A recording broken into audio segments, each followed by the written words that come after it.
All right. Assalamualaikum. Hello and good evening, everyone. Welcome to the FinTalk show. I'm your host, Hijaz, and with me is Muiz, our co host for the show. Say Hi, hello, Mo. Assalamualaikum. Oh, Hi, Assalamualaikum everyone. I'm Muiz. Continue, just.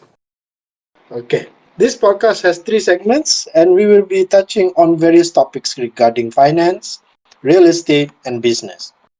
This show is recorded by audio, and highlights of this episode will be posted on our YouTube channel. Disclaimer. The disclaimer is this show is a bilingual show, a mix of English, both English and Malay. This show also only presents opinions from the hosts and also participants. Do not take everything as professional advice from this show. I am Hijaz. Before we move on, I would like to introduce myself. My name is Hijaz, and I am a student of finance. Muiz. Hi. I'm also a student, but I'm currently pursuing my degree in estate management honors. All right, nice. So for the first segment for tonight will be financial freedom and retirement. Sorry. So the first segment for today's show is on financial freedom and retirement. Okay. So everybody wants to be financially free, but what is financial freedom and how is it related to retirement? All right. So I would give you the first a brief meaning of financial freedom upon what I understand. Firstly, you are independent. Uh, you have independent income sources, and you do not need to depend on jobs or salary from other people. You have a good income stream that you can survive and depend on when you are uh, when you have already stopped working, for example. So what does it have to do with retirement? You see, retirement also is about the same thing. Retirement is when you actually do not depend on salaries or wages, but you depend on pensions, for example. So, usually, when we talk about financial freedom and retirement, we also romanticize the idea that we need to retire early. So a lot of people target to retire at the age of 30 to 40 years old. So this this is not some foreign idea, but this idea has a movement behind it. It is called the FIRE movement. So what is the FIRE movement? FIRE is the acronym for uh, financially independent retire early. Okay, FIRE, financially independent retire early. So, when we talk about financially independent retire early, there's a lot of beliefs behind it. Whether or not it is good for the economy or not is another story. But for today, we will be touching on whether it is possible or not. Theoretically, it is possible. Why would I say theoretically it is possible? First and foremost, there was an old study called the 4% rule. So where is this 4% rule? Where does this 4% rule come from? Okay, so let me give you the source. So the 4% rule is it is from the Trinity study. From the Trinity study that actually studied the 4% rule. So the Trinity study is a Muiz.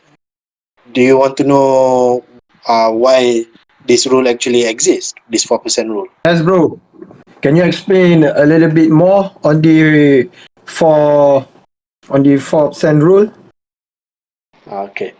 So the Trinity University actually made a study called the 4% rule for retirement. If you want to retire early, how much you should actually spend. So the Trinity University from San Antonio, Texas. So the rule goes like this. the most of your income will be going to your savings. So how much would you actually use to spend? All right. So how much would you actually use? So that's where the 4% rule come in. So the 4% rule dictates that we should only use 4% of our portfolio to be withdrawn for only for each year. Okay. So let's say like you have 1,000 ringgit, okay, per year. You can only use 40 ringgit out of that 1,000 ringgit. It is a very frugal method of saving. However, by theory, this thing works. So let's say like you want to retire at the age of 35 and you're working at the age of 25. So what is, you have to target first, how much do you want to retire comfortably? So you have to take into consideration the cost of living, your work, what you prefer to, how much you prefer to actually spend, and also whether or not it is feasible for you. How do you actually achieve it is by saving. There's no other ways. Okay. So what are the examples of savings? Do you know, Muiz? Any example of where you want to save your money? For me, the very basic one is to have a bank account, as you can simply just put your savings in any banks, or just choose any what we call uh, unit trust sets of unit trust to put our money inside of those unit trusts. So for me, that is savings. Okay, okay, that's a good place to actually save. One of the places is like unit trusts or savings account. But you can also save your money in EPF, all right? The employer's provident fund, and Yes, also yes, you can also put in like private retirement schemes. There's a lot of funds that you can actually allocate your savings into for your older days. So you, how much would you like to, retire with? So like, what is your target? so So that my is also one more thing, the awareness. So how much would basically you like to retire, and at what age? for me, the best retirement age is around 40. The age of 40. I do Okay. believe in the saying of life starts at 40. Oh, okay. So I mean, I believe that I should start to lower down the pace. So I'll be speaking a little bit in Malay. So okay. Alright. So sebenarnya kan, yang kita betul-betul macam nak retire at what age tu semua memang kita nak retire muda. So macam Muiz tadi dia nak retire at 40. So retire at 40, what is your target retirement, what you call annuity, for example, like how much would you expect you to get per month from your pension? For me, around 5,000 to 10,000 is quite enough, actually, around the age, provided with uh, an amount of fund in my bank also. Okay, that's a good target, but if you want to take into consideration of, have you ever taken into consideration with inflation, for example, like today our currency values differently, and for the next, let's say, 20 years, we will face inflation. So uh prices of goods actually increase, and then the amount of retire comfortably also will increase at that time. Yes. So Have you taken into consideration inflation at that time as well? For me, economy outcome, keluaran ekonomi ni kan, impak daripada ekonomi ni memang akan berlaku, betul.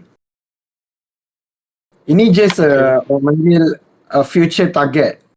Kita tak tahu lagi sama ada pada waktu tu kita keadaan macam mana apa semua kan, keadaan kita stable ke tak stable. So in this time being, for me, adequately 5,000 to 10,000 in this time being lah is quite enough actually.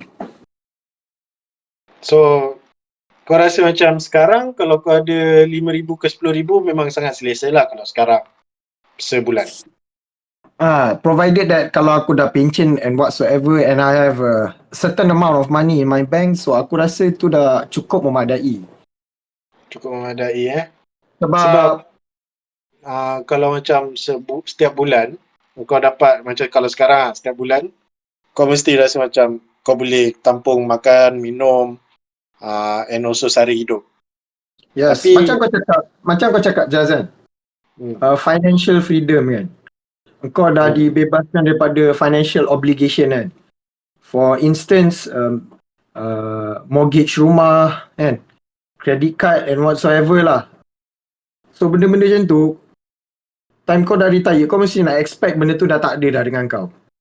So betul? kalau benda tu dah tak ada, accurately kalau bagi aku lah, bagi aku moderate of 5,000 to 10,000 is quite enough actually. Tapi kalau aku punya lifestyle nak lebih, so aku kena ada lebih lah. Faham? So dah despite so we take into consideration kita dah settle hutang cukai hutang kereta, hutang rumah kan. Yes, Kita betul. pun dah settle juga kerja, kita dah tak perlu depend on working salary. Yes. Therefore we are financially free at that time. So betul lah, kita what you said just now, yang basically kalau kita nak apa-apa nak consider diri kita financially free, we must take away all those burdens. Yes. Betul. So macam ada banyak cara kita boleh retire early, tapi salah satunya adalah membuat bisnes dan melabur. Okay? Yes. So kenapa orang selalu cerita buat bisnes, melabur, apa benda ni semua? Kenapa orang kata benda-benda ni? Return sebenarnya. Return.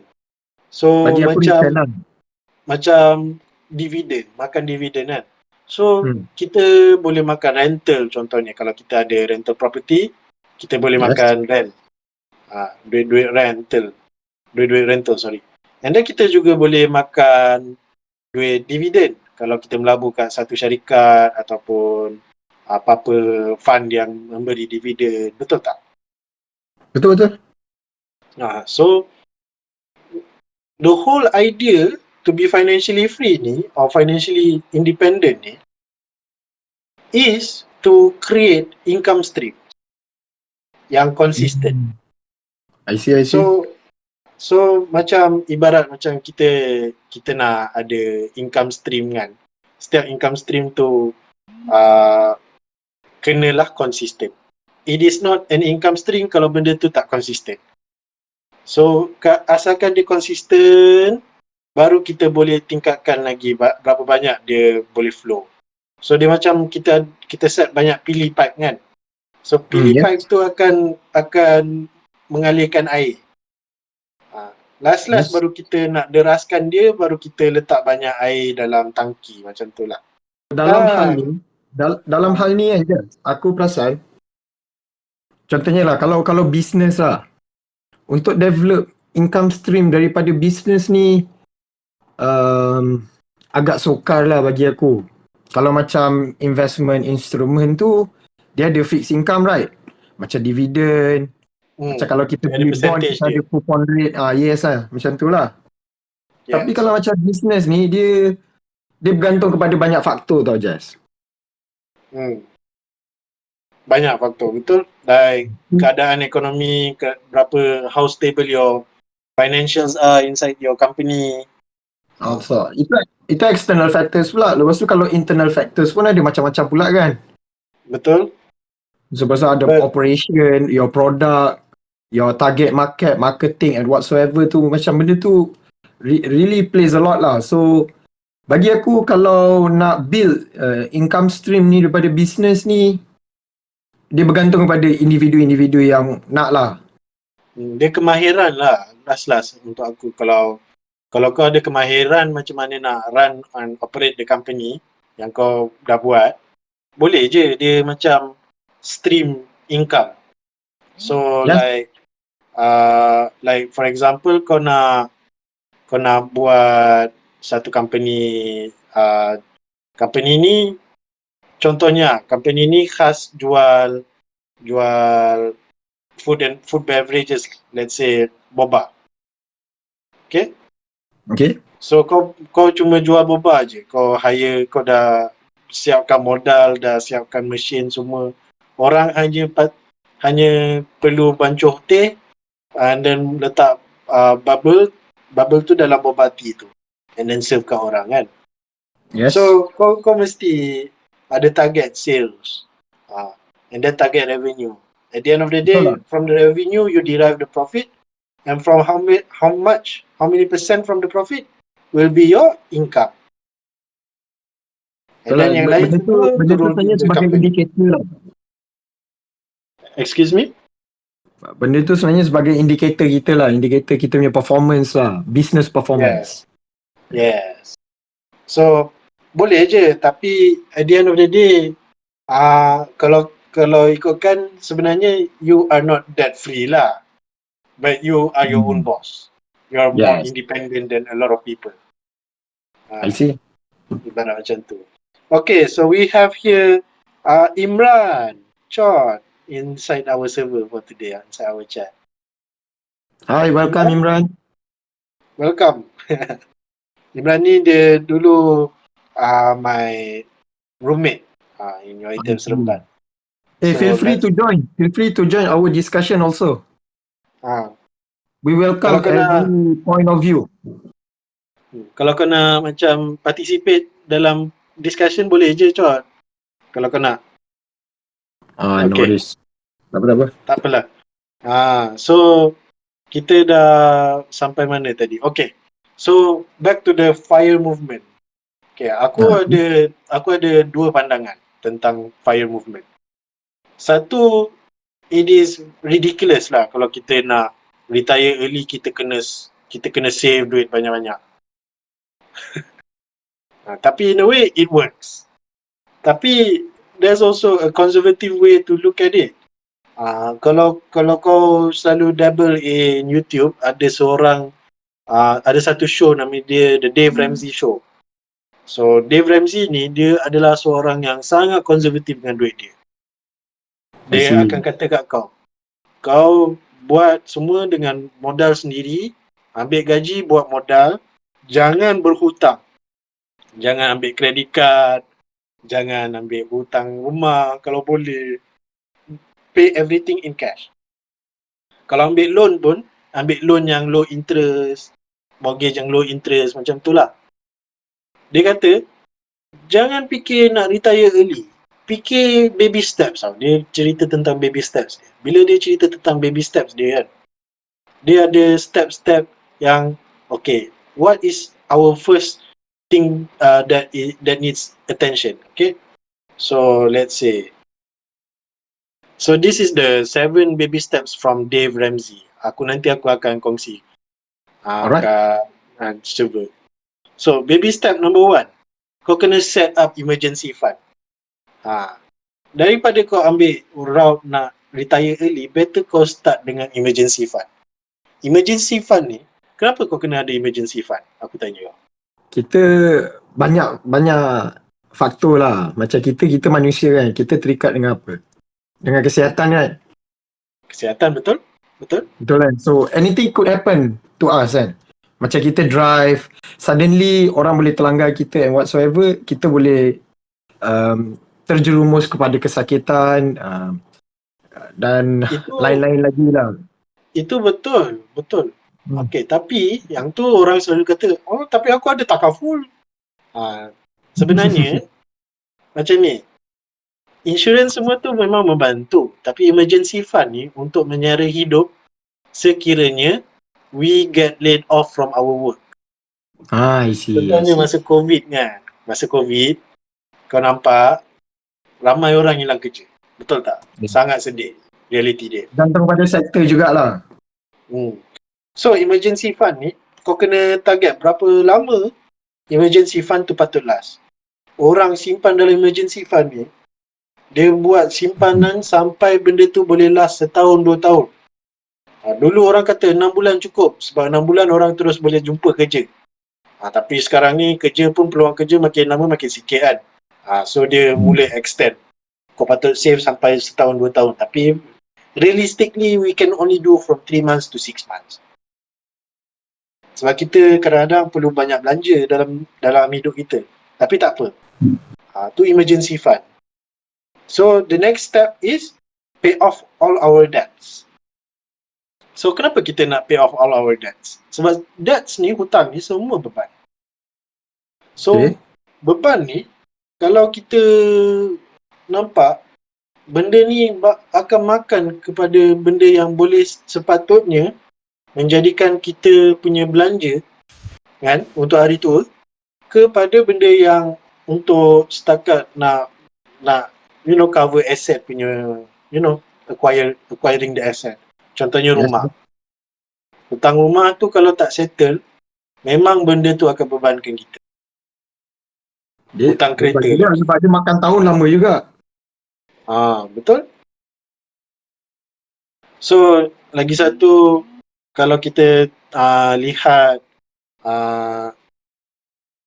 dia aku hanya cover sikit je dalam baby steps dia ni. One more step would be invest 15% of your household income into retirement. So dia instead of dia ambil spend only 4%, lain semua untuk retirement, dia kata ambil duit income kau 15% untuk retirement. Cukup memadai. Kalau kita tengok EPF rate pun dulu kita hanya perlu sumbangkan dalam caruman dia dalam 11% kan. Tapi itu pun tak cukup. So berapa persen kita nak cukup? Kita nak cukup dalam 15%. So benda ni aku dulu belajar. Kau pernah ambil personal finance kan? Apa?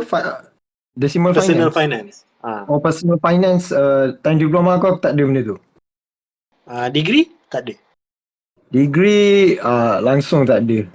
Once aku jump to real estate ni, memang finance tu kita just belajar untuk market value lah, market value rumah. I see. Actually personal finance ni sangat penting.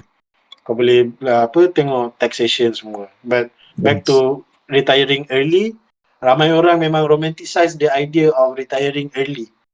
Diorang ambil FIRE ni very seriously and they become very frugal. That is sometimes quite depressing to their lives. But some of them just love the grind. They love the hustle.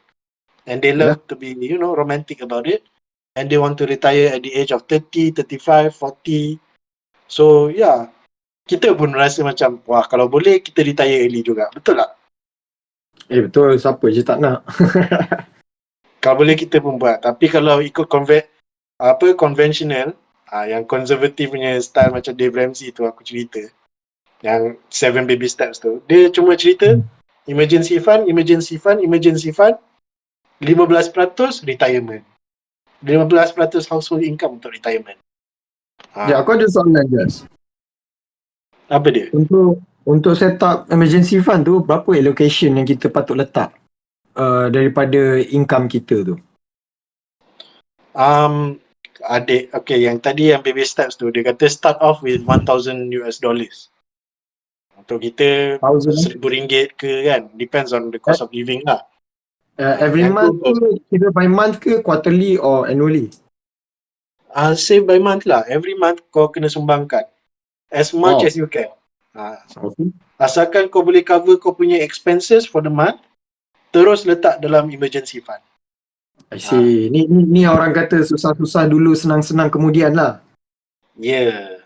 Okay, Okay. before that, jom kita welcome Sam. Oh, Sam Alamak, ada. ada dah gerak tiba-tiba. Tak apa, no worries. One more. So before that, okay. Next will be, before we enter the second segment, anything else you want to ask? Kalau boleh, from the audience pun boleh tanya pun boleh. Kalau segan nak cakap, using mic, boleh je dekat the FinTalk chat. Korang boleh tulis soalan.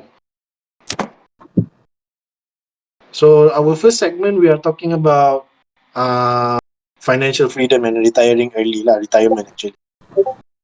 Oh, okay. Emergency fund, boleh tolong ulang. Okay. Senang cerita, emergency fund tadi yang aku cerita tentang Dave Ramsey tadi.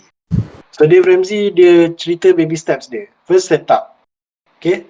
Set up around 1,000 US dollars untuk kat Amerika lah. Kalau kat sini mungkin kita set up dalam RM1,000 dulu. So depends on cost of living kita. And then, lepas tu kita kena target yang kita save ni sampai dia boleh tampung kehidupan kita selama berapa tadi aku cakap, setahun ke 2 tahun yang baru ni lah apa Dave Ramsey cakap, tapi asalnya 3 to 6 months dia cukup dah, asalkan you can actually find enough time to, let's say you get laid off from your work, retrenchment, mesti kau nak cari kerja baru kan. Bila kau nak cari kerja baru, kau kena ambil duit daripada mana? Daripada emergency fund. So that's the reason why emergency fund tu is set up.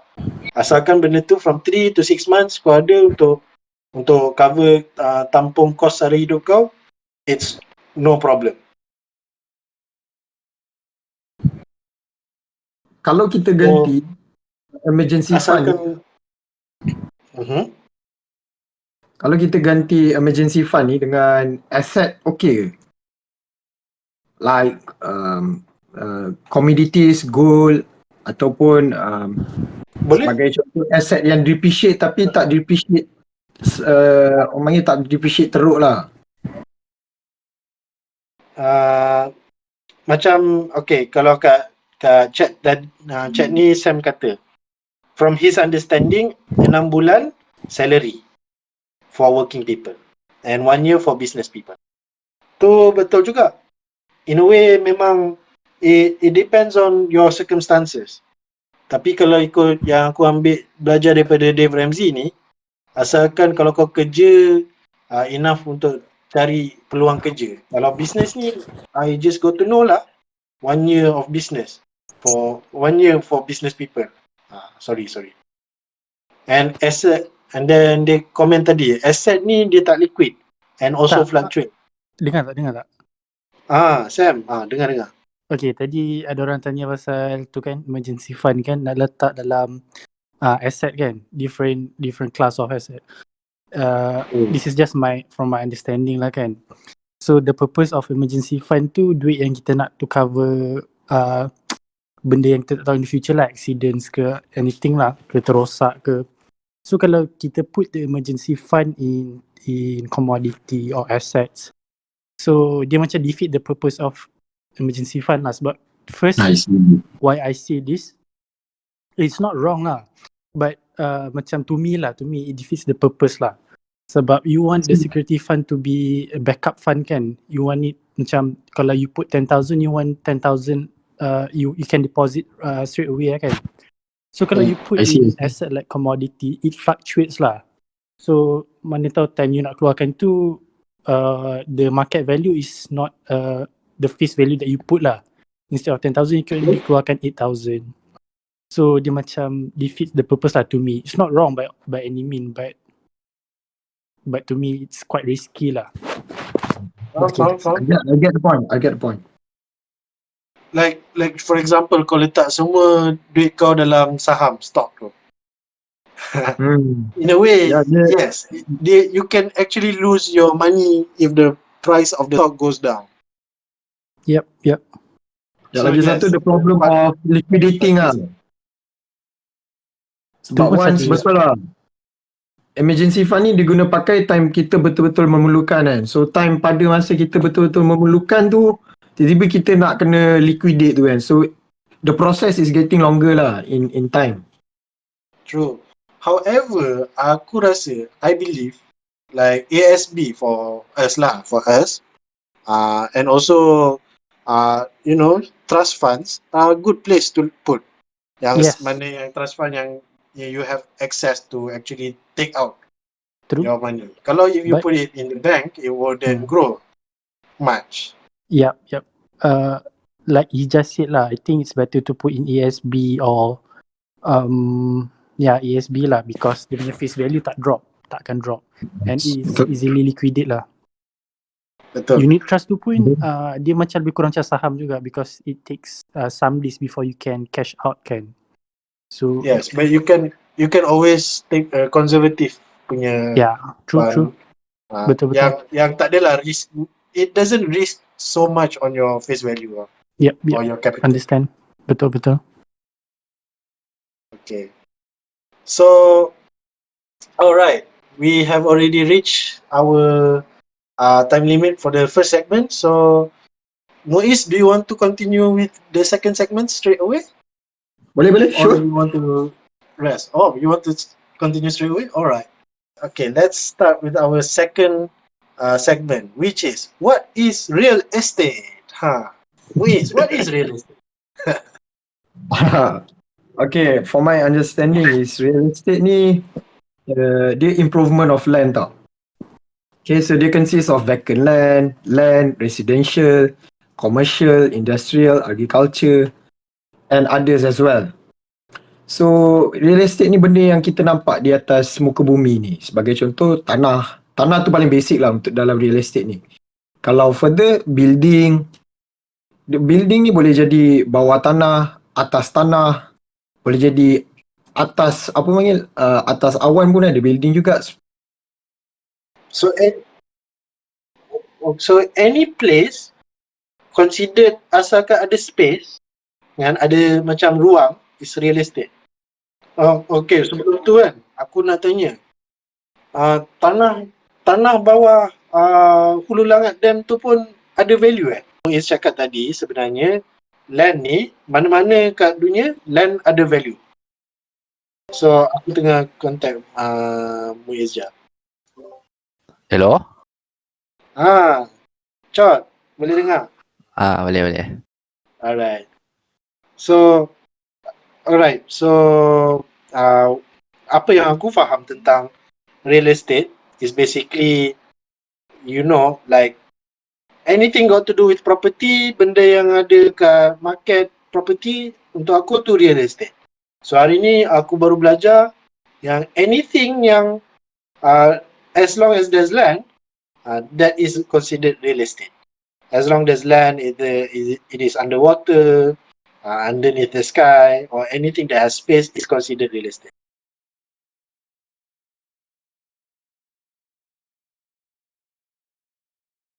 Betul, you need special devices untuk see also how long is the distance from one point to another kan.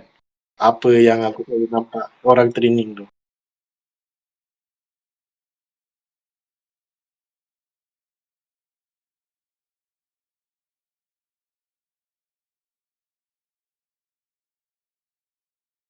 Betul. Muiz, hold on. We would like to welcome Iyad. Hello Iyad. If you can hear us, you can participate. Boleh dengar. Thank you invite. Alright, no problem. Okay. So, continue Muiz.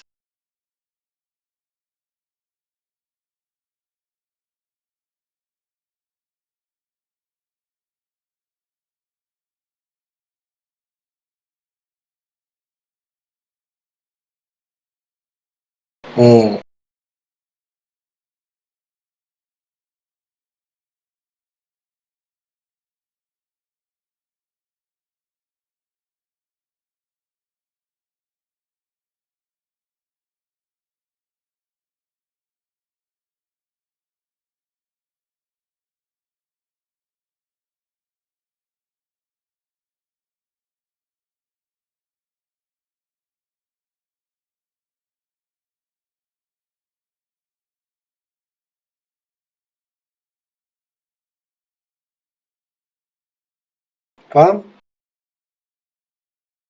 Faham?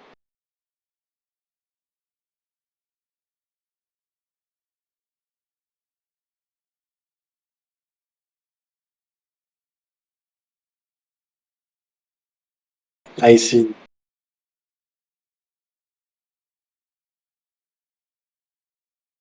So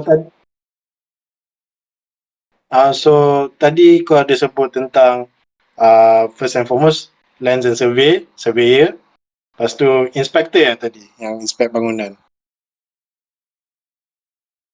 building surveyor, okay.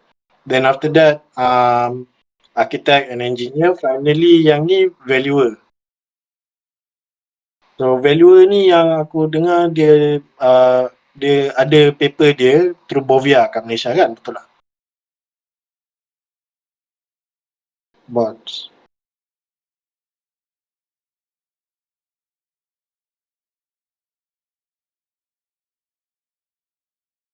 What about city planner?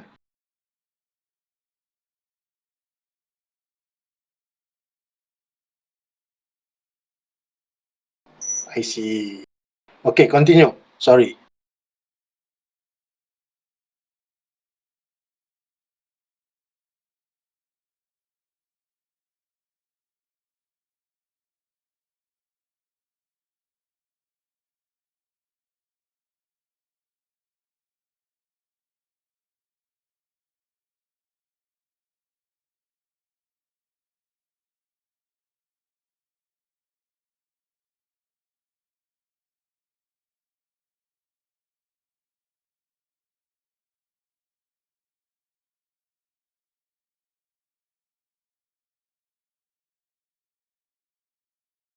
Can you give us an example of zoning? Beberapa zone.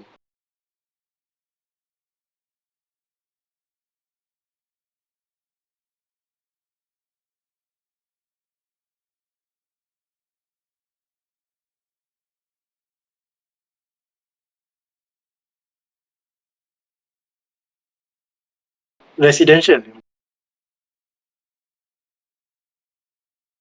Types of properties. Oh.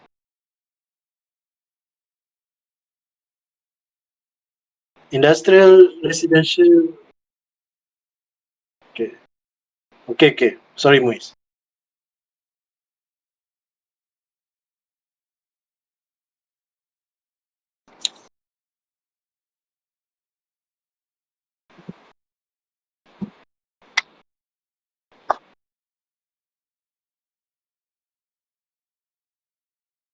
Sambil tu kepada yang ada soalan boleh start tanya. Korang boleh je participate in the conversation.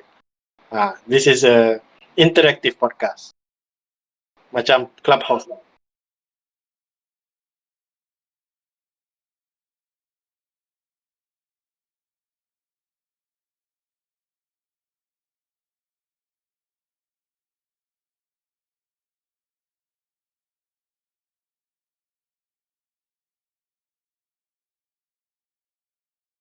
I see.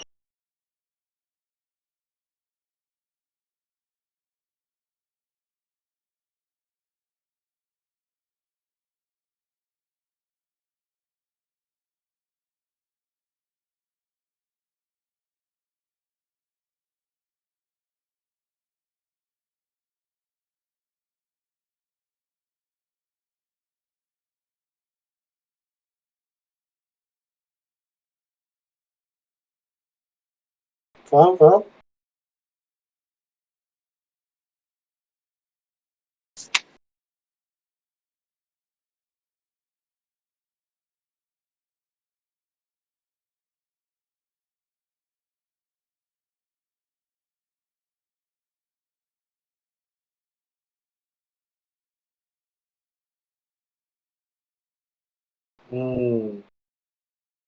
So let's say real estate kan.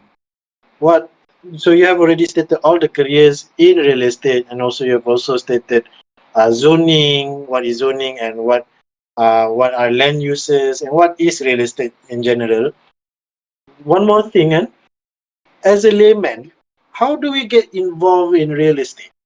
Like, can we make it into a career or something of that career? Like, let's say you want to make it into a career, or you want to, be involved. Like, some people want to just invest. So can you describe us what are the opportunities for the layman?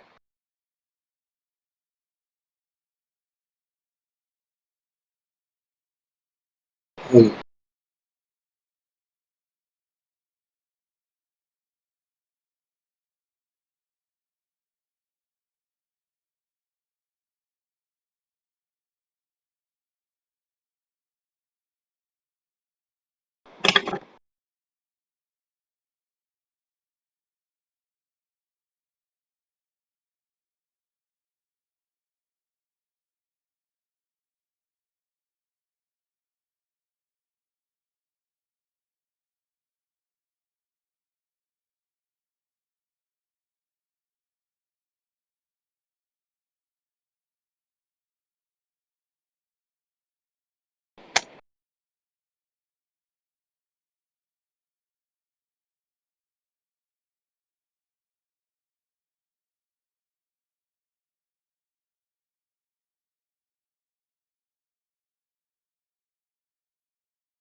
Hmm.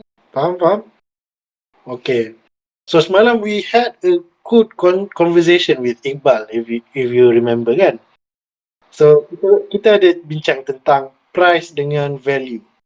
What is the difference between price and value, and why sometimes price doesn't reflect the value in the real estate market?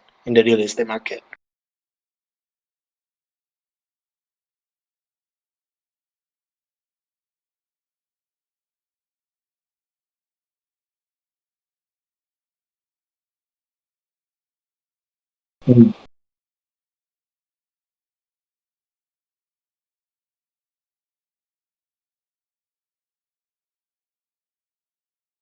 Hmm.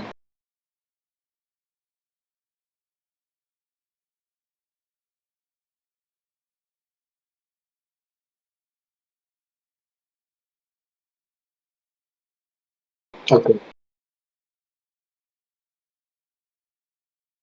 Okay.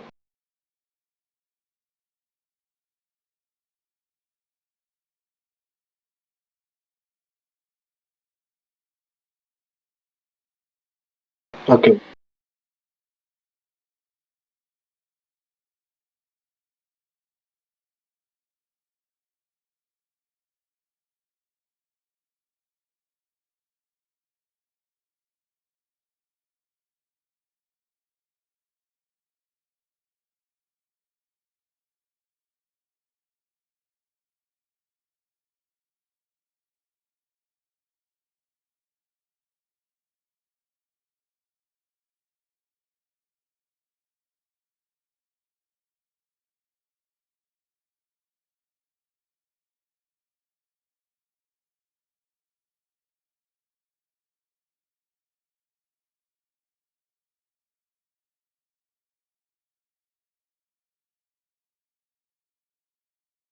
Hmm.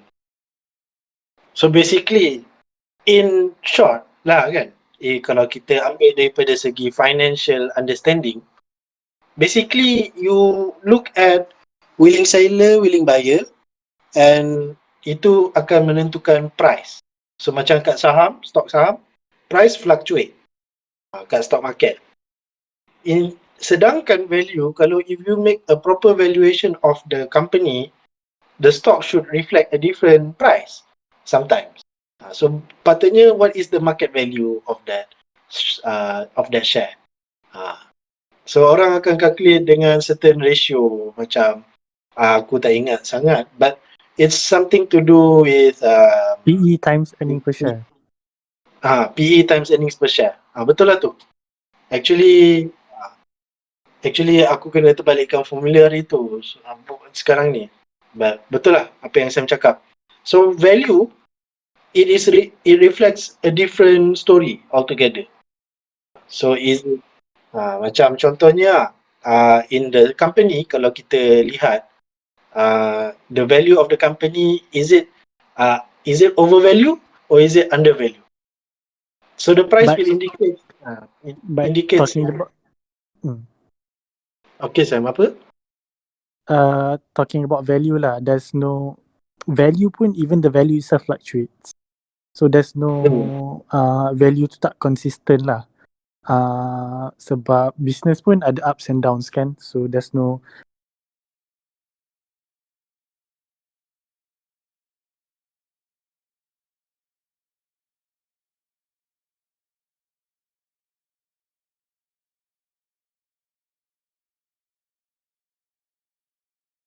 Hmm.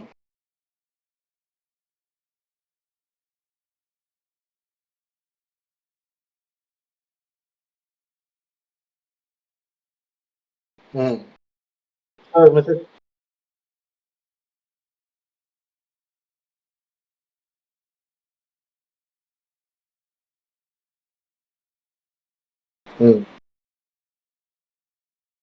Nak tanya, valuer dengan adjuster sama ke?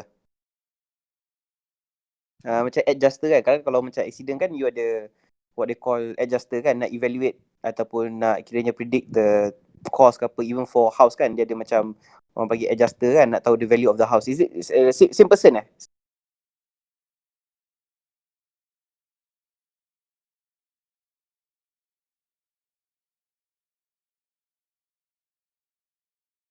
Dia mungkin adjuster ni macam appraiser ke?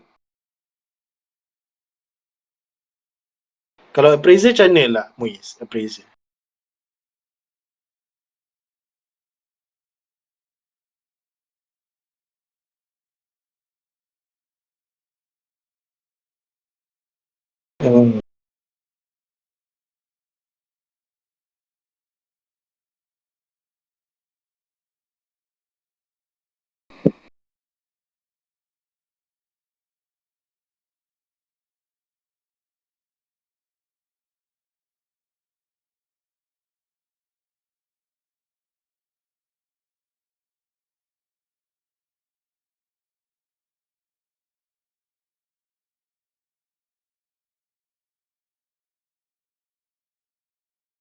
Well, I would like to ask, adjuster ni, is it like something to do with insurance claim? Yes, seingat aku was it has to do with the insurance claim lah. Semacam let's say hari tu aku accident, so masa nak tahu kira macam how much to claim apa semua tu kan, you macam kiranya before banker kasih quotation, I think adjuster tu yang akan double check ataupun dia kiranya akan macam confirm balik lah kiranya how much yang they can claim apa semua. So Faham. for house pun I tak ingat lah, because aku hari tu masa baru ni aku ada macam nak orang kata apa, refinance the house kan. So I remember ada a person yang datang to kiranya macam come out with the value of the house lah, kalau macam kiranya you nak refinance kan, nak remortgage the house kan. So I tak sure lah if the term was similar ke tak kan, but I remember kiranya dia punya job scope lebih kurang sama lah, to come up with a estimated value kan. Faham.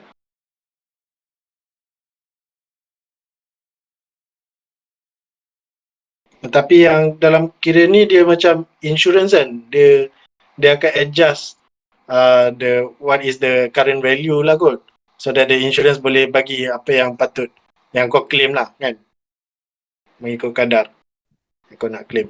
So maybe basically for insurance lain lah kot kan, kira but kalau dia kata apa valuer tu for the house tu yelah kot, but for insurance tu lah maybe it's a different term kot, maybe it has something to do with insurance, could be something different lah, could be lah. Tapi yang kau cerita tadi refinance kan, So you actually open a new line of credit for your house? Oh Refinance yeah. new line of credit maksudnya?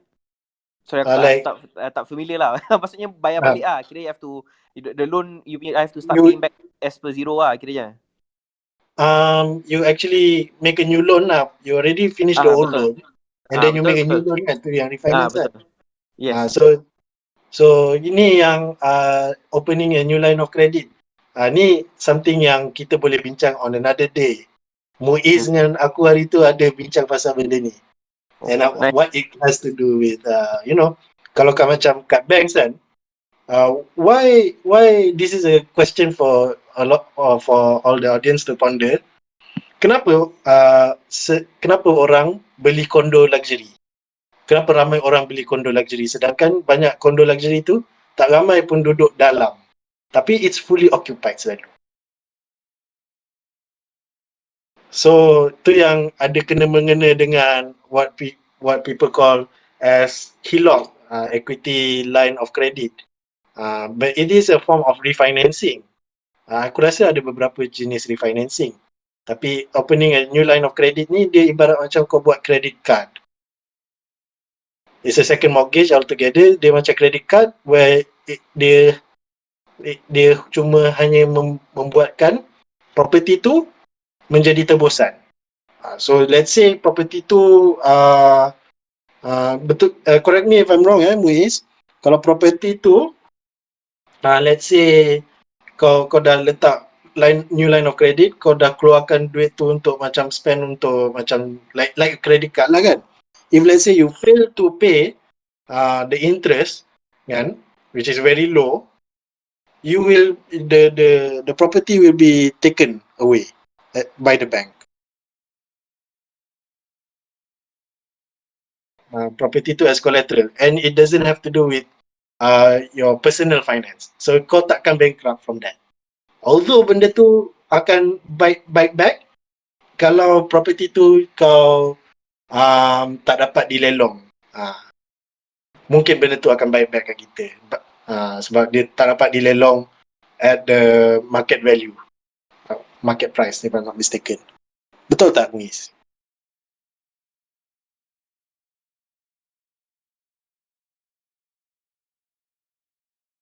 So yang the reason why orang buat macam tu, that will be for another discussion.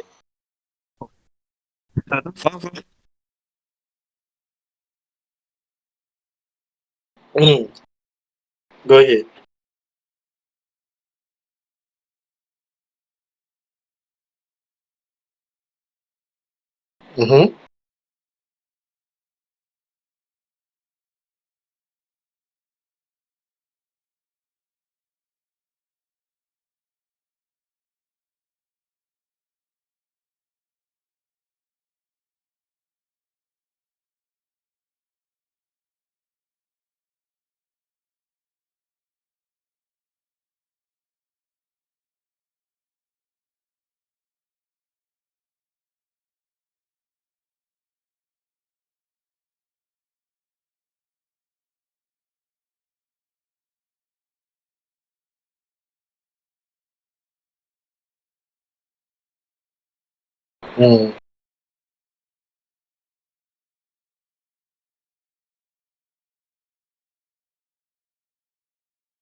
Sedangkan appraisals tak ada.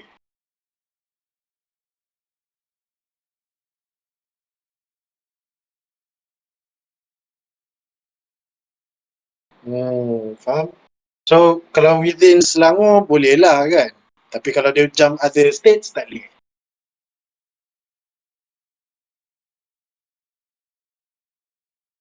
I see. Okay.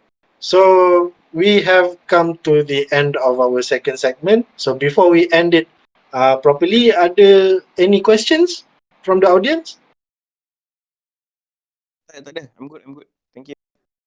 Alright. So I will end the recording from here. Nanti Muiz will be presenting to us for our third segment, which is area review. So today's area review is the Golden Triangle in Kuala Lumpur. So stay tuned.